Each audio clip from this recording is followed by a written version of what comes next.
Nicole, thank you for that. I'm joined by two people from the Eau Claire Area School District, Superintendent Mike Johnson and Executive Director of Teaching and Learning, Mandy Van Vliet, to talk about an upcoming referendum that voters will be seeing on their ballot box. How are you two doing this morning? Great. Thanks so much for having us, Sam. Yeah, thanks for coming on this morning. Now, a lot of schools are turning to referendums. We're going to get some background here. If you could provide that about how the district got to this spot. There are a few different ways, Sam, and we've been explaining that to the public already. But inflationary costs, and many people are aware of that, but those impact schools as well. The needs of our students are so great, especially coming out of the pandemic. If you talk to anyone who works in a public school, those needs are tremendous. But ultimately, it comes down to how our state funds its public schools. Back in 1993, when revenue limits were implemented in Wisconsin, Eau Claire was a low revenue district.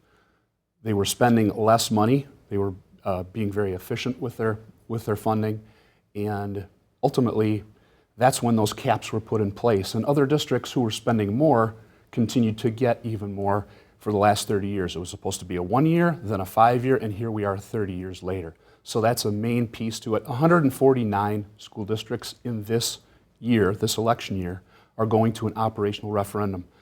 That's out of 421 school districts in the state. That's over a third. Wow. Thank you for that background information. Then, Manny, I believe this one's for you now. The next few weeks, you're holding these informational sessions. Can you explain to our viewers what the purpose of these talks are? Yeah, the purpose of the listening sessions is to give us an opportunity to share the information that Superintendent Johnson just shared about what got us in the situation that we're in, to share that we're not in this alone. There's multiple districts across the state that are in similar situations. And it's an opportunity for us to share what these additional dollars would go towards. And really the dollars go towards sustaining our educational programs. It goes towards continuing the great educational programs that we have in place for our students, behavior and mental health resources, school safety, and to sustain student to staff ratios. Excellent. Now, a lot of people I'm sure want to know that this is the financial details. Now, this is an operations referendum, so if you could explain those financial details about what voters will be seeing on that ballot. Absolutely, Sam. An operational referendum is for the day-to-day operations of a school district. 2 years ago, the voters in Eau Claire did approve a capital referendum, and that was strictly for buildings. But the operational referendum this year will be $99 per year for $100,000 of property value for residents in our district. Excellent. And now the question would be, if the voters do not pass this, what are some of the outcomes that families would face if, depending on the results of this referendum?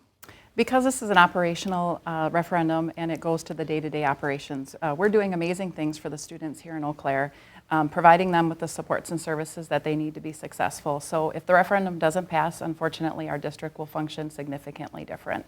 We won't be able to meet the needs of all of our students. Programs will be scaled back, schedule changes, quite significant changes. Excellent. Well, thank you both for coming on again. That was Mandy and Mike from the Eau Claire Area School District. For more information about this referendum, you can head to the Eau Claire Area Schools website. Nicole, back to you.